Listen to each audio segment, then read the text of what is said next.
Now, the expansion of slavery in the U.S. South is driven by many factors, and it's driven by many actors, including the domestic slave traders and all the many people who invest in both what they are doing and in the expansion of cotton plantations themselves.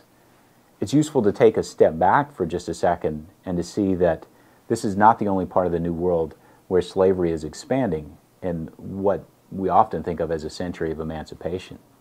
Despite the end of the legal slave trade across the Atlantic in the early 19th century, and virtually every Western society on paper signs on to the end of the slave trade.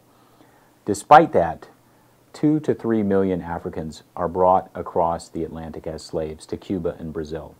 And in Cuba, many of the same things that are happening to cotton in the U.S. in terms of the rapidly increasing efficiency of production are happening with sugar. And in Brazil, much the same process is happening with the expansion of coffee production.